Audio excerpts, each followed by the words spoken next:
the camera lens itself, because sometimes you look down at me. Okay. Yeah. Okay. So Yeah, I never know where to look on this thing. oh yeah, it's always Okay. yeah. I know it takes a little doing. So okay, hey everybody, it's my longtime friend. Now I think I can say that. It's been a while, hasn't it?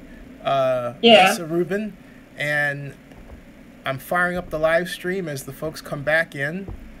At now it's 9:01, so I'm going to YouTube, Zenny62 on YouTube to basically calibrate the stream as YouTube Live Mobile has us do.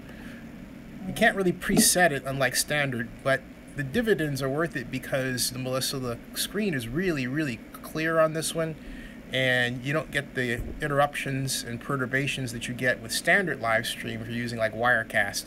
And am I putting in a dig at Wirecast? Yes, I am putting in a dig on Wirecast. So going to the stream to check that, and there is Baltimore Ravens page up, and the live stream should say good. Let's try that again. The live stream should read that it's good. Stream status, yes, it's good. Yay! Go to the watch page where the Zinsters await. And I'm going to tweet this out right now. And I'm going to say, hello, everyone. Hello. Hello. Hello. Like that. And also, I noticed that this screen is a little... hold on a second. It's a little smudged. Hold on a second, Melissa. I got to take care of it. I got to do this. Wait a second. Take a second. Hold on.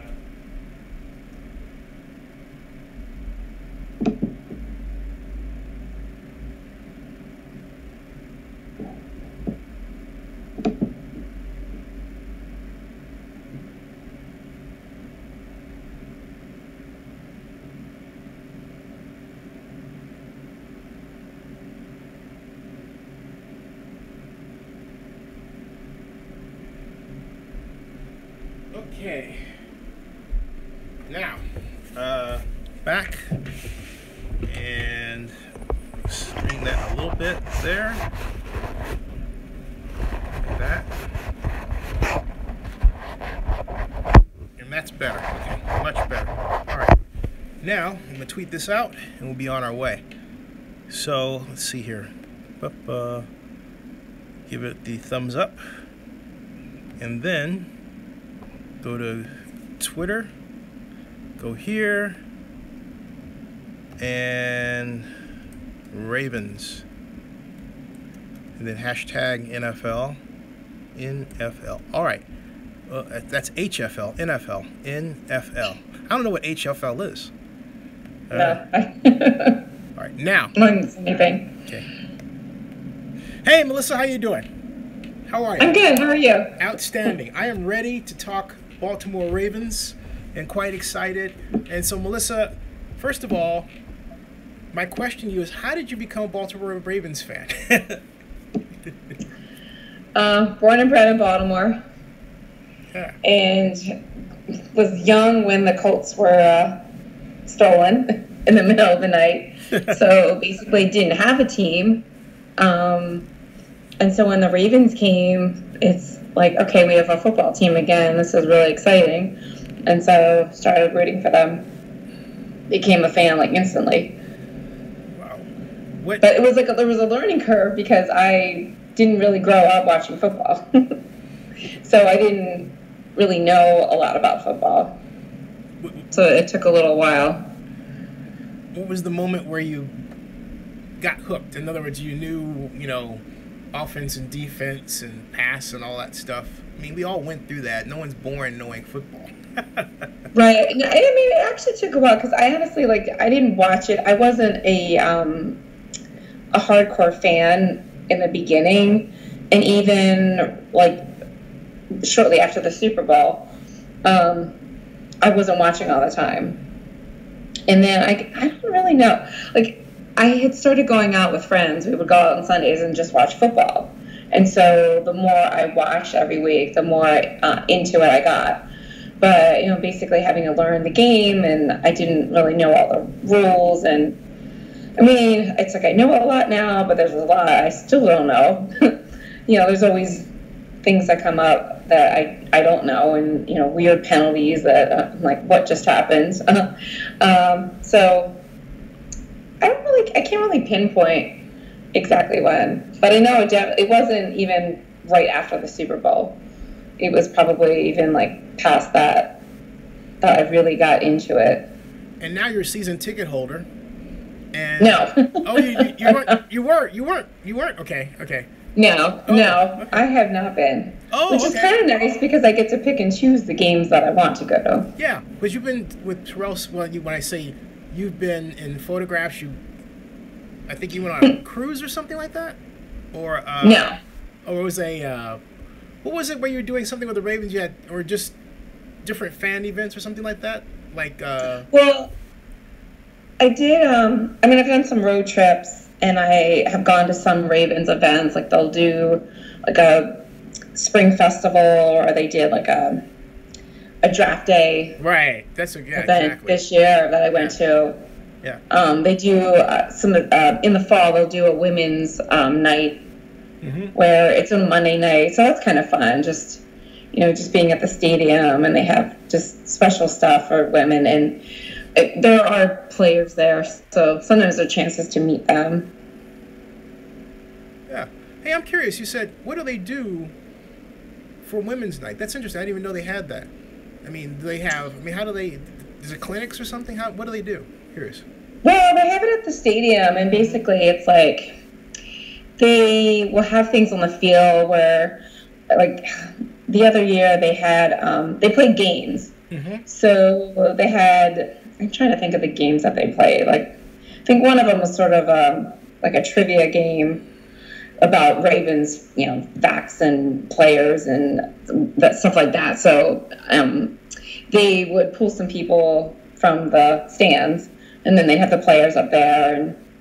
And they actually had what's her name? I can't think of her first name. The one from ESPN, Sage Steele. Sage Steele, yeah.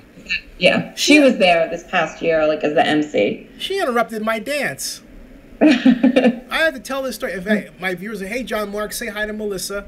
My viewers are coming on YouTube. You can't see quite. But anyway, let me tell you this Sage Steele story real quick. Sage Steele story. Can you say that 3 times real fast?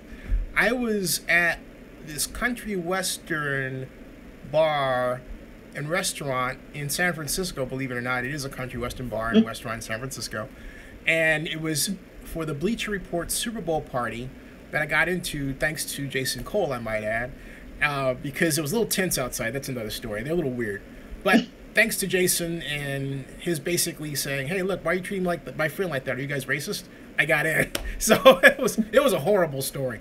But at any rate, once I got in, I had an absolute blast, and I wound up dancing with this woman named Tina. And I was spinning her around and stuff like that, just having fun. It's a Super Bowl party, right? And all of a sudden, this woman kind of chimed in and for a second danced with the 3 of us, and that was Sage Steele. That's funny. So Sage knew Tina, and she laughed for about as long Sage Steele did, as I would say maybe 10 seconds. But 10 seconds was an eternity when you're not expecting that. It's crowded. Right. And the music is pumping, well, as much as country music can be pumping, right? So that's my Sage Steele moment. So there you go. But so as far as this event, let me cut to the chase. You answered that one. Tell us about the Ravens for 2017 from what you expect to see or not expect to see. What are you looking forward to? Where are the Ravens? For those of us who know nothing about the Ravens, I mean, is Joe and where's Joe Flacco? Is he coming back, do you think? I'm just curious. There are so many issues with this team. And I bleed purple, and I look forward to football season every year. But I gotta say, this is the first time in a long, long time where I'm just kind of like dreading it. Not dreading it just because I don't know what to expect. It's been a very bumpy preseason. The players have been dropping like flies. I'm convinced that there's someone out there who has a voodoo doll and keeps sticking this voodoo doll and, hurting the Ravens. It's just, every day it's like, please let them get through a practice or, a preseason game without anybody getting injured. Wow. It's like, I feel like they need to be in bubble wrap. Who? Oh my God, who's got injured? What's happened? Well, so they've lost 9 players. Wow. Since the start of training camp. Mm-hmm. Well, due to injury, one actually retired. John Urschel was an offensive lineman, and he decided to retire. I think that his retirement was partially due to the recent reports about the CT study. Wow. He hadn't been playing that long. I think he's 26. He's the one who went to Penn State, and he's a genius. Like, he's this mathematician. Oh, he's been in a couple commercials, right? Yes. He's been in at least a couple that I've seen. But it's like, I didn't expect him to be a career player, but I also didn't see him retiring that soon. But I think he played it smart. He banked a lot of his money and just decided to get out. I mean, I can't say I blame him, but he did that like right after, I think it was right after training camp started. And I mean, we already have issues with our offensive line, so losing him, he wasn't going to be a definite starter, but he was still a body that we would have had on the depth chart. So yeah. Oh, so I mean, that kind of hurt. So John Mark says, hello, Melissa, and he asks, what year did this happen, talking about my Sage Steele story. That was 2015, just before the 2015 Super Bowl in San Francisco. Rubin Ortiz says, hey, Zinni and Melissa. And so anyway, you were continuing. So you've got Urschel, is that? He's out, or he's retired, right? Yes, he retired. Yeah, wow. And were we going to see Flacco back, you think? Well, so the latest that they're saying with Flacco is that he will not participate. He won't play in any of the preseason games, but he will be ready for the first game, which is a road game in Cincinnati. So it's going to be a tough game. I mean, I'm a little concerned that he's not going to be playing in any preseason games. It would be nice to see him out there for some snaps. I mean, they tend to not play him a lot in preseason games, but it's just, with this offensive line, it's just being in flux. And even with the receivers, I mean, we have Jeremy Maclin. We acquired him this offseason, and he hasn't played with them. He's in practice with them. So, a lot of question marks. I don't know what they will look like. Yeah, Jeremy Maclin, he came from a tight end situation. Wow. And Maclin came from the Chiefs, right? I think Andy Reid cut him, and he had signed for the Chiefs for $55 million 2 years prior to that. And so basically everyone, I remember there was this brief hue and cry guess that you guys are going to sign Maclin, and then right behind that sign Eric Decker. And that, and that didn't happen. And I was like, oh man. And then Decker went to he went from the New York Jets to the Tennessee Titans, paired with Marcus Mariota. But you're telling me that Maclin is not panning out as a acquisition? No. He just hasn't. I don't think he played at all in the first preseason game. But he hasn't played with Flacco because Flacco got injured on the first day of training camp. Oh, jeez. So how did he get injured? What happened? If you have a new receiver, you kind of want to see that receiver play with your quarterback. Yeah. What happened? How did he get injured? What was the? I think he was lifting. He was in the weight room, like he was doing some conditioning. It wasn't anything on the field. It wasn't a contact, but he injured his back. He's a sore back. And I mean, with a back, you don't know. He got a second opinion last week. And so the outcome was, okay, don't play in any of the preseason games. Like, I'm not really even sure what he's doing when he's going to practice. Like, is he just watching film? Is he preparing for, the first game? I don't know. They are really not saying much about him, which is also a little concerning because they've actually been keeping a very tight lip about a lot of the injuries. Yeah, I've noticed that. It's really absolutely bizarre. Folks, we're with Melissa Rubin, my friend who is the Baltimore Ravens SuperFan and longtime Zenny62 blogger who is, and I'm converting into vloggerhood, and I'm tweeting out about her as I talk right here, and hashtag Ravens, and then hashtag, well, I say Raiders because we got Raiders fans here who want to know about their competitor, the Ravens, for better or worse. So basically, if you had to put a peg on it, then, well, let me ask you before I get to that. What's this whole Colin Kaepernick thing? I thought you guys were going to sign Colin Kaepernick. I thought he was going to be in the building. I thought he was going to be tested. I thought he was going to wow every. What happened to Colin Kaepernick? No, but I mean, people were up in arms about even the possibility of the Ravens talking to Kaepernick. Really? The ironic thing is that John Harbaugh came out and said that he had been talking to Kaepernick all summer. Mm-hmm. Although I found that weird because I'm like, why were you talking to him all summer? This injury to Flacco did not happen until just recently, till the end of July. Mm-hmm. So I don't really know what he meant by that, but I think the Ravens were open to the possibility. The owner, Steve Bisciotti, actually had come out and asked fans, "What are you thinking? Would you be okay with this?" And I think the majority of the people had issues with it. They were against it, because of what he did, the kneeling for the national anthem. Mm-hmm.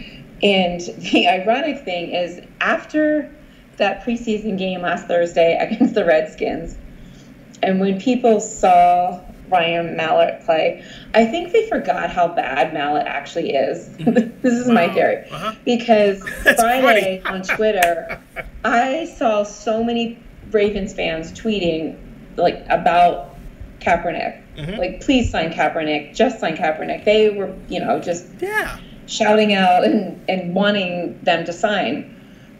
But I just think it's interesting. I mean, the whole thing, I feel like a team that really needs a quarterback is kind of damned if they do and damned if they don't. Mm-hmm. Because, you want to win. Like, if you are in a dire situation and really need a quarterback who can help you win, you would ideally want to get the best quarterback possible. Mm-hmm. But with the Kaepernick situation, that also, there's a lot of other things with it. It's not just signing a quarterback who could help you win. There's also just the backlash from everything.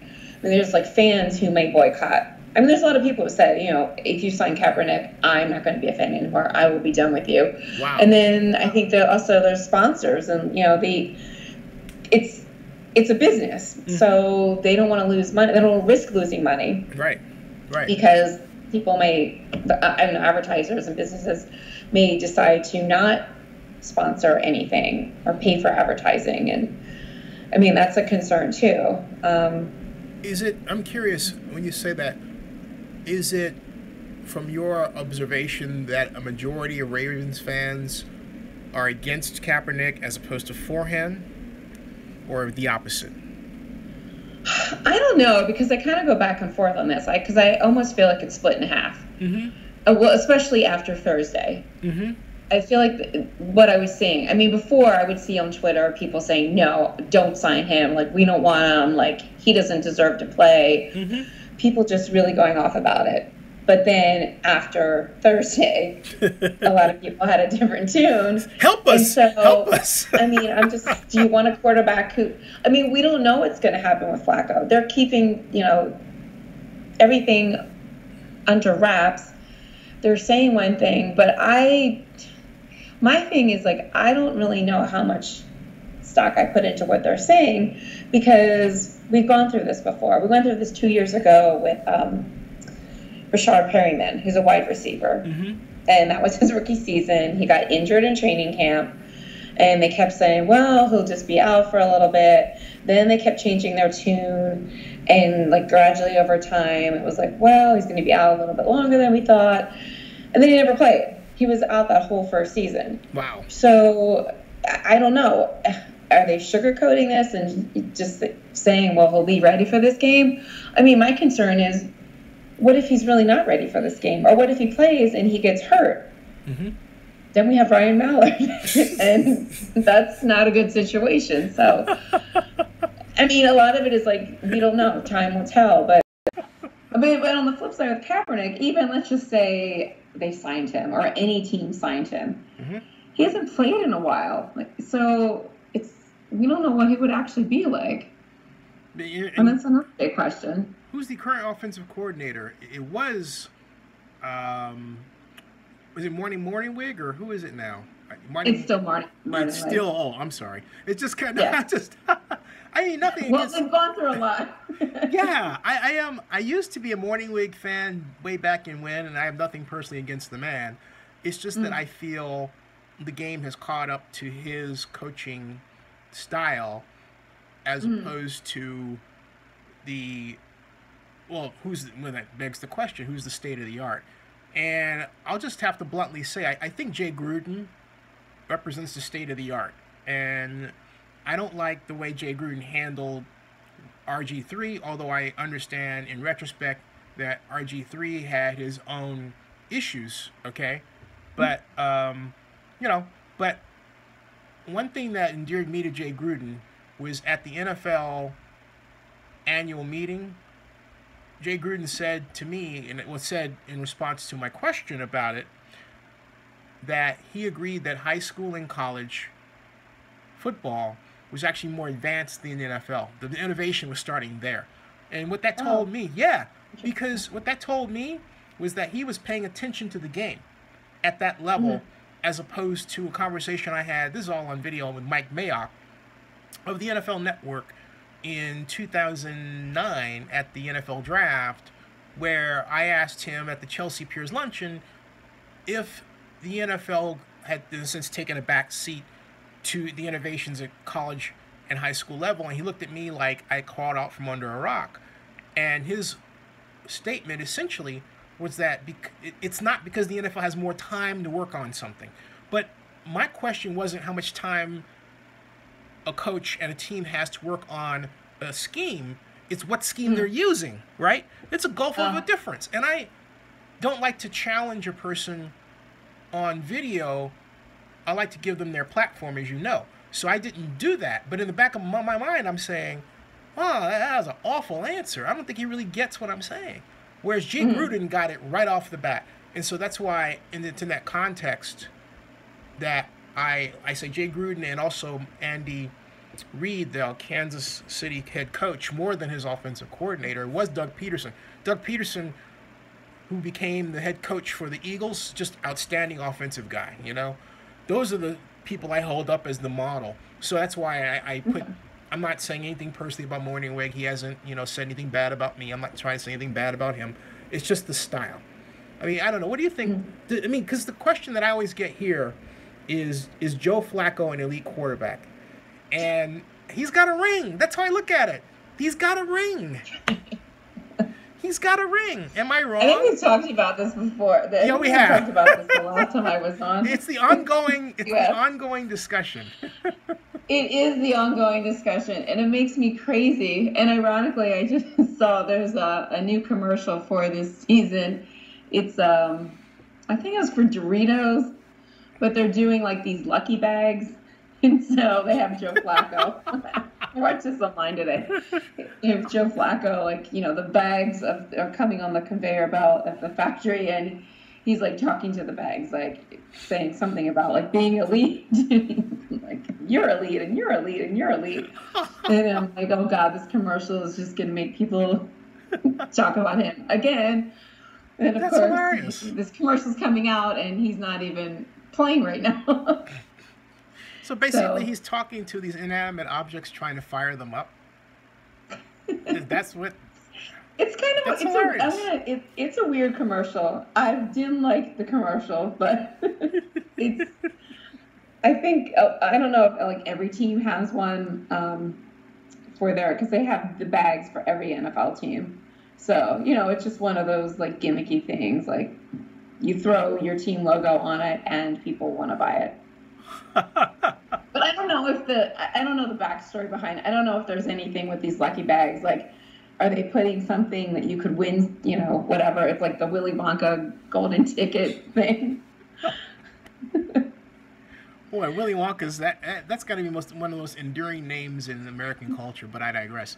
So, hey, so in that vein, in other words, asking the question: is Joe Flacco an elite quarterback?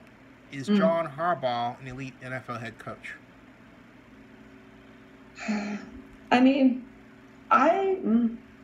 he's won a Super Bowl, Mm-hmm. but I mean, there's been a lot of issues with him. I mean, there's people saying that if the Ravens don't have a winning season this year, then he'll be on the chopping blocks. Mm-hmm. So I don't know what's going to happen with him. But also, we have so many injuries going into this season that if we don't have a winning season, I don't know how much you can pin on him and how much you can pin on all of these injuries. Right. So, I mean, there are a lot of questions with him. This is a real challenge for GM Ozzie Newsome because he has to fill those holes in, right? I mean, Yes. yeah, that's like, how would you assess Ozzie through all this, stern and drum? How has he handled things? I mean, I'm a huge Ozzy fan. I generally like the way he handles things, but I mean, even in this past draft, there's people like, why did we draft this guy? Why did we get this guy? Like, people are just never happy with anything. I mean, I am not the one who knows all the facts and information about each player. I mean, I always feel like the people that know the most, like Ozzy, make decisions based on what they know and what they, who they think will be a good fit for us. And when they don't pick someone, I have to believe that there is a good reason why, because people are still pissed off because the Ravens did not draft O.J. Howard. Yeah, the Buccaneers did. Him? The Buccaneers and did. of course, we could use him, yeah. But I mean, we took a lot of defensive players in this draft, which tends to be what the Ravens generally do. But I don't know. Sometimes I question, does he still have, that foresight? Is he still able to pick the right guys? I mean, because there's been issues with a lot of the guys that he's drafted over the recent years. Yeah. I mean, some of them have been bust. And now so Brashard Perriman is injured, and I can't remember. I think he has a hamstring injury. Mm-hmm. So again, he's not practicing, and people are, what's going on with him? Is he going to be able to play? And if he doesn't play, is he going to be a bust because he only played last season? So this is going into his third season, and then he only played one season. Wow. And now he's injured, and we don't know what's going to happen with him. Hey, folks. So, I mean, there's a lot of things, a lot of issues. For those of you who just joined us, this is Melissa Rubin, Baltimore Ravens superfan, longtime Zenny62 vlogger, talking all things related to and about the Baltimore Ravens, and leading to my next question. When I saw the clips from the Ravens game against the Redskins, there was one thing, and I think you and I talked about it briefly, that jumped off the screen to me, and that was the quickness of the Ravens defense as I saw it.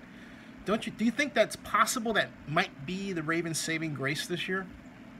That's the only bright spot about this team, right now. Mm-hmm. And people had been talking about the Ravens defense and how they really thought they were going to be better. And then going into training camp, all of the reporters who were at training camp were saying how much better the defense looked. Yeah. And so watching them play, which I really only watched the first half of that game, but they looked so much better. They did. They were much quicker. Mm-hmm.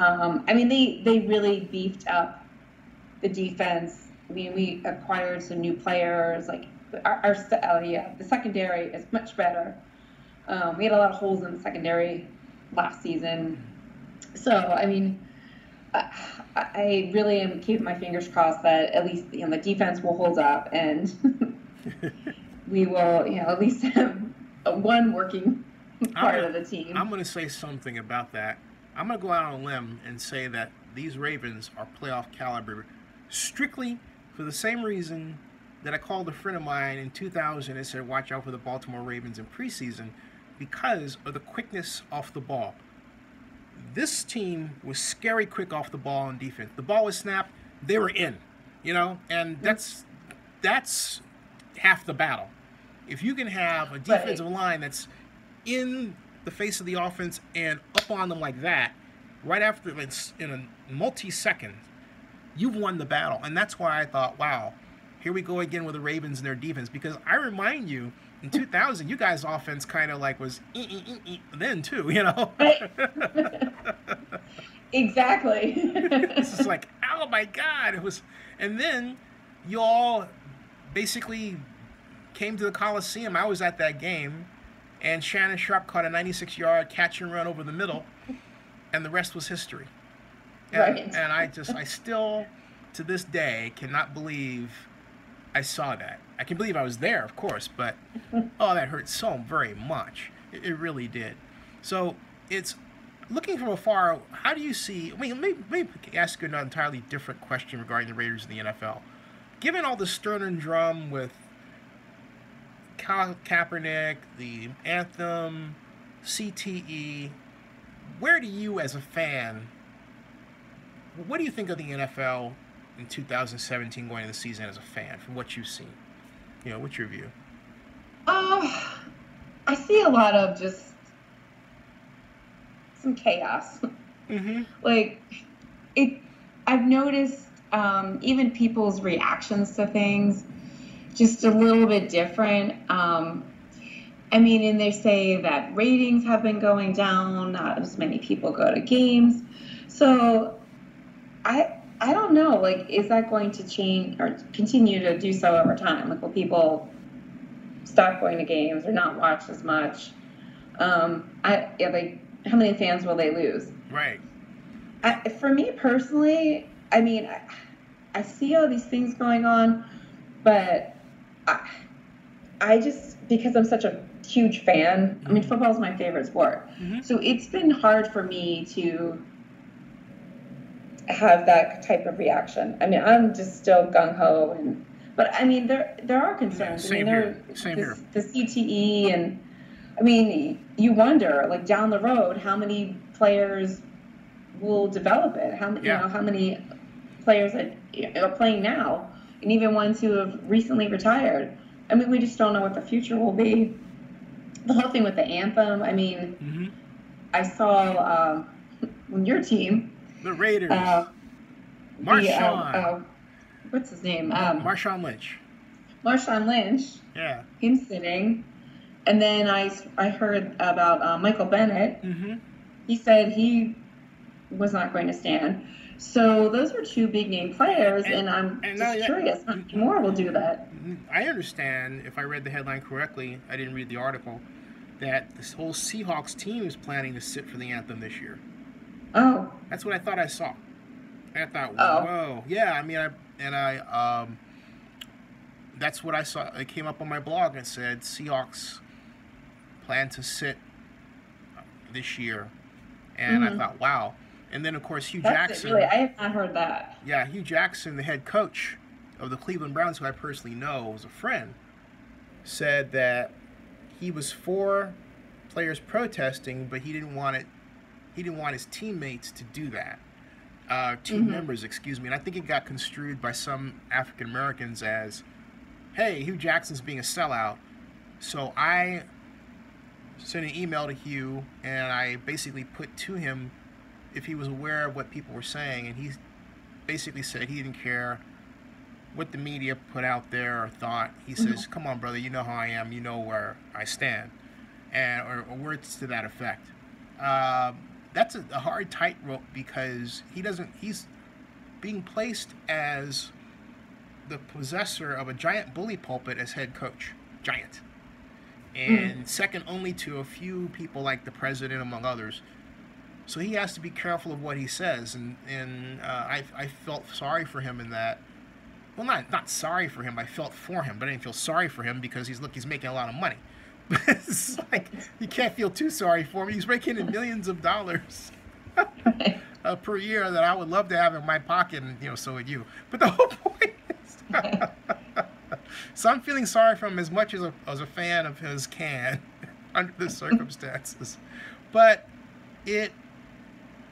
I think about what you just said and what I followed up with, and I think about what we talked about regarding the San Diego Chargers game on Sunday and how it was basically half full at a stadium that only seats 37,000 people, and I thought, this is a travesty. I mean, it is awful. I mean, they should be, celebrating and all that. It's like, they don't care. I mean, are we witnessing the end of pro football as we know it, or is that hyperbole, or is basketball catching up and it's going to overtake it? Because I'm wondering. I'm expressing a fear. Not that I've actually heard they were talking about this on the radio show fairly recently, where they were saying how, like, in 10 years there are people that see the NFL changing, where it won't be the same game as we know it today, and that even fans, I think there might be less fans just because of everything. Well, people have had enough. So I don't know. I mean, only time will tell. We obviously don't have a crystal ball to see what the future holds. But I mean, I'm seeing some changes. And so, but I mean, I haven't gotten to that point where I'm giving it up because I just like it too much. Yeah, and what's your feeling about Ray Rice? We never talked about Ray Rice. And Ray Rice in the context of all this. How would you have liked to have seen the whole Ray Rice situation where he sadly had a domestic dispute with his wife or assault with his wife? How would you like to have seen that handled? Well, I agreed with how the Ravens handled it. Mm-hmm. I mean, watching that video was just hard. It was shocking. Yeah. Here's this guy who was, great player and very likable. A lot of people, were huge Rice fans, and he does this shocking thing that it was hard to believe until you saw it on that video, and that video was the most damaging thing. Because people saw that, and then people, I'm sure to this day, every time they see him, they just imagine that video. Mm-hmm. So as much as I liked him before then, I was just, shocked and mad, and I agree with what the Ravens did, because I didn't want him playing for the team. I thought he needed to go. Wow. But, well, it's just, I think he would have been too much of a distraction. Now, and I agree and understand with you what you're saying because of what I saw as well. It was just beyond heinous. And not only that, he's very lucky she didn't die, given her head striking the elevator side banner as it did, or banister as it did. That was crazy. I thought, man, have you lost your mind? Yeah, that's just crazy. Yeah. And he said that was the only time that he ever did it, but we, aren't with them behind closed doors, so there's no way of knowing if that's actually true. Yeah, that's true. As much as I want to believe that's the only time that he did it, I don't know. Hey, so let's have some fun and create a bit more of a levity than talking about that dang it thing. I'm going to play Baltimore Ravens schedule word association with Melissa Rubin.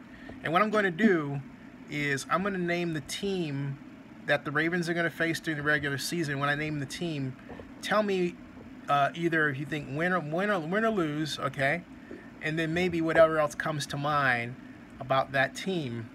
This should be interesting. I've never done this before. This is the caveat. This is going with the assumption that Flacco will be playing. You got it. That's exactly. You got it. That's exactly it. Okay. So we've got you. All right. So here we go. All right. Here we go. This is Melissa Rubin and schedule. All right. So I'm moving this to one side to make sure I see it. And I've got It's going to be Melissa's. scary. I usually don't do predictions of win losses. Okay. All right. Here we go. All right. So first we have upcoming games in the preseason is August 17th. And that's tomorrow. I'm not going to deal with that one. I'm going to deal with the regular season. So let me scale down just a little bit more so I can get this honest and do so. Because the first game is actually the Bengals. Yeah, here we go. Perfect. All right. So let's have at it. Bengals, September 10th. Ravens are actually at the Bengals, September 10th. Win or lose? I see it as a loss. Wow. I mean, I would like to be wrong, but if that's Flacco's first game, and we're playing them at home, and they play us tough. Yeah. They have a tough defense, although I have heard that their offensive line is not very good. So maybe there'll be some luck. We don't have a good offensive line. They don't have a good offensive line. But, they both have good defenses. They have Jonathan Ross, the first-round pick out of Washington, who set the NFL Combine record for the 40-yard dash for the 4.240. He can take the roof off. But, having said that, there's the Ravens vaunted defense. So you say I'm not going to agree or disagree with you. This is just your platform. You say the Ravens loss, right? Right. Okay, now we have September 17th. The Cleveland Browns come to town. Hugh Jackson's team. Helmet non-sitting and all. So what do you say about the Browns? That they win. Oh, so you're predicting the Ravens? Well, no, the Ravens win. The Ravens win. Okay, so we're at your 1-1. Ravens win. Right. All right. Well, it's a home opener here, and but the Browns play us tough. Yeah. Yeah. Even as bad as no matter how bad they are, they tend to play us tough. So we have the visiting Tom Coughlin coached Jacksonville Jaguars, and that happens on the 24th of September. In London. Thank you for correcting me. In London. Yeah. So it's really a home game, but it's not really a home game, right? Well, right. It's a home game for the Jags. Yeah. So is it? Yeah. Okay. So who is it? So your prediction. I don't know. I actually go back and forth on this game because I'm nervous that it'll be a trap game. I could see the Ravens losing this game because they've never played in London before. The Jaguars have. So they are more familiar with their scheduling and everything, just getting their bodies acclimated. Right. I'm nervous about what the time difference and everything will have, the effect that it'll have on the Ravens. Just being in a completely different environment. I mean, it's a stadium they've never played before. It's everything is new and different, and so I feel like it could be a trap game. Wow. Now I feel like that's a game that, it could go either way.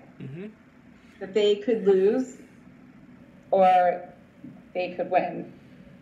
Now we have October. Okay. We have my mom's birthday, October 1st. Happy birthday to my mom. She'll turn 82. And and the Steelers come to town to visit the Ravens with the newly signed contract extension possessing Mike Tomlin as the head coach. Right. What say you about this great classic rivalry that's blood and guts? I'm going to say the Ravens will win this game. Okay. Does it bring out the worst in you when the Steelers visit? Come on. If I went to a game with you, would you pick fights with Steelers fans? Is that I don't pick fights, Yay. but I don't go off on people, but I will say things that no one else can hear. Under your don't breath? want to be sitting near people who are weaving terrible tales. But it always happens to me. I'm always near somebody. You said you say things that no one else can hear. It's you have an air shout? How does that work? Well, I'll say things love. I don't. It's like shouting them, but I just. Oh, I am like a crazy person at those games because I Oh, I want to go. don't like to lose to them. And a lot of Steelers fans go to those games. So there's a lot of terrible towels. I mean, so yeah, that's. I mean, those are always tough games. We hate each other. We play each other tough. So, and we tend to split with them. Mm-hmm. So that's why I'm going for the win. Going for the win on October 1st. And now, Yes. from the Ravens hosting the Steelers at home, we come to, as John Clayton would say to me, formerly of ESPN Television, dun, dun, dun, dun, dun, dun, dun, dun, dun, the Raiders. The Raiders. Right. You all are coming to our house. And I want to hear your view about the Ravens coming to our house. There you go. I think it's going to depend on what how Derek Carr looks. Mm-hmm.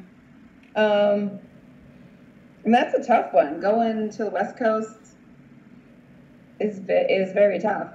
I think we played you there last season, right? I believe it was the season before. But I think you're right. The last season. I'm gonna go with your memory. Yeah, mine is a little vague on that one. Oh no, I think you played here. I'm sorry. I know we played. Yeah, we played there. Season. We played there.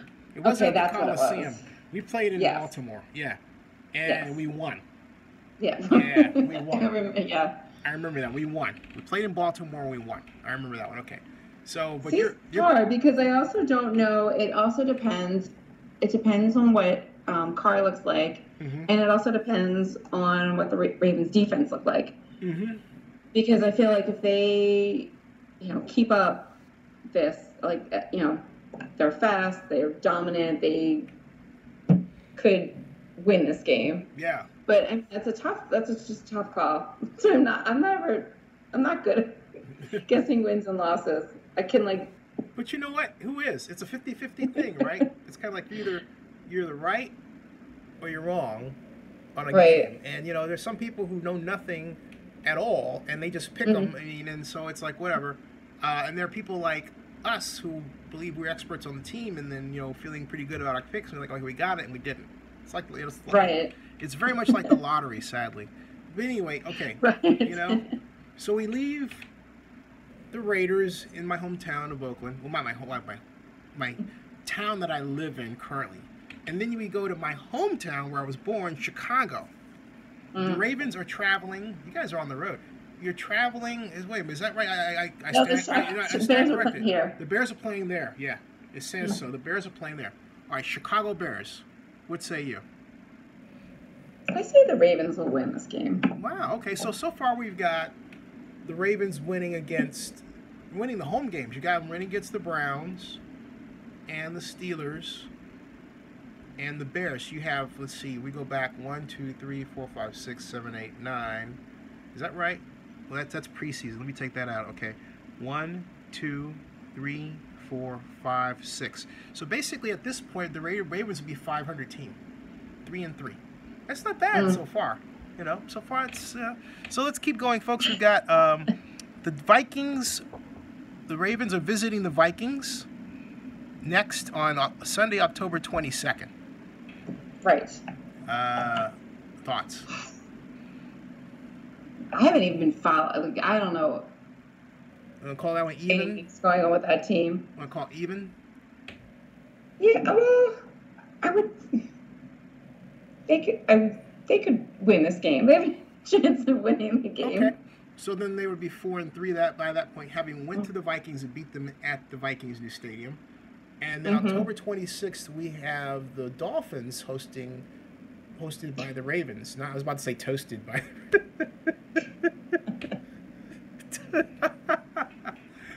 Will the Dolphins get toasted by the Ravens?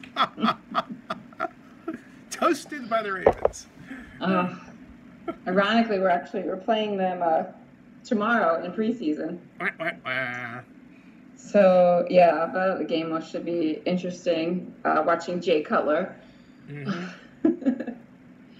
I think that could be a winnable game. Okay, so 5-3. So we go to the Titans, where the Titans are hosting the Ravens. And November 5th, Marcus Mariota, my prediction by then, will be injured because of the China doll.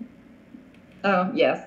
I mean, everyone wants him to win because, you know, the whole Winston versus Mariota thing and all that stuff. But I'm done with that. He has come into the league and he is injury prone. And my prediction is that by this time, he's going to be out of it. But this is your call. What do you say? He may be very healthy talking about Mariota. What do you think? What do you say? I'm going to give the Ravens a win in that one. Ooh, 6-3. This is going up. This is ratcheting up. Ooh. So, well, but it's just because every time it's literally, it depends on Flacco and it depends on this defense. If the defense can hold up and if Flacco holds up. All right. So 6-3. So the Ravens at 6-3 walk in to play the Green Bay Packers in Lambeau Field November 19th. Your prediction? That one I would say that the Ravens would lose. Ooh, okay. 6-4. It's painful when I say they might lose, but yeah, Lambeau's a tough place to play, and Aaron Rodgers is just so good that that's going to be a tough game. So we're at 6-4, and then we come to November 27th, and the Texans at your house. At your house. Right. I'd say Ravens win. Okay. So basically, the 11th game, the Ravens win. That would make them 7-4. That's pretty good. 7-4. So we come to 2 games left. 2 games left. You're hosting the Lions, and then you go to the Steelers. So that's 2 games left. They could either be 9-7 or the reverse. So what do you say? Or something in between. I think the Lions could be a winnable game. I sadly would say the Ravens would lose in Pittsburgh. Ooh. Again, they usually split. I mean, they have one there, but they tend to split. And since that's later in the season, I feel like that would be they would lose to them. So 8-8. So here we have the Ravens sitting at a perfect 8-8 record according to Melissa Rubin. Wow. Which means that you think that would mean John Harbaugh gets fired after that? If that happened? Well, I think there's just a lot of variables, a lot of things that we don't know how they will pan out. Right. Will there be new injuries? If there's not, I don't know. Like, if it's an 8-8 season and they don't make the playoffs, I think there's a chance that he would go. But the thing is, if they let him go, then who would they hire? Right. Although people have pointed out, well, when they let Billett go, no one had heard of Harbaugh, so that's right. Yeah. They could find someone. Who is your defensive coordinator now? Dean Pease. Dean Pease. I don't see him as head coaching material. I could be wrong. And of course, there is Morningwig. Hey, so it's 9:54, and I know you got a busy day ahead of you. Any closing thoughts? Because I promised an hour to you. No, there's just so many question marks with this team. There's so many things that we don't know. There's so many injuries, and they always play by the philosophy of next man up, next man up. And I'm like, it's preseason and we're next man upping already. So I have no idea what they're going to look like. I'm trying to just, not make myself crazy about it. It's the things I can't control. But there's just so many variables and question marks. We have no idea what will happen and how they'll look. So, I'll be watching I was gonna say that's the one thing we can count on is that you'll be watching the games.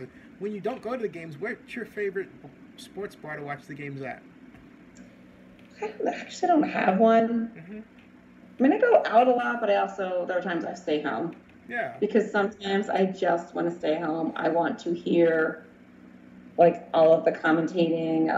I just want to have a better idea of what's going on. I mean, I like going out and I like going to games, but the one thing that I don't like is that I can't always hear what's going on. And especially when going to game, a play's under review, and I can't hear the commentators talking about like what just happened. Right. There's always some fluky play that is being reviewed a million times, and everybody has a different opinion about who's at fault, who should get the penalty, and sometimes I like listening to the commentators actually talk about everything. But I mean, then I like being at the games. I like being in the environment with fellow fans where we're all, screaming and yelling and going crazy at the same time. And yelling things that other people can't hear, right? Yeah, right. I'm not going to let you live that one down. Wait, Melissa, thanks. I'll stick around. I'm going to just close out. See you guys, everybody on the live stream. I will be back at 11:30 for an abbreviated one. I'm just going to do an hour because I did a 3-hour one last night. And this is the second today. Hey, Melissa, thanks a lot. Sure thing. You got it. Thank you. You got it. Hold on a second now. Okay.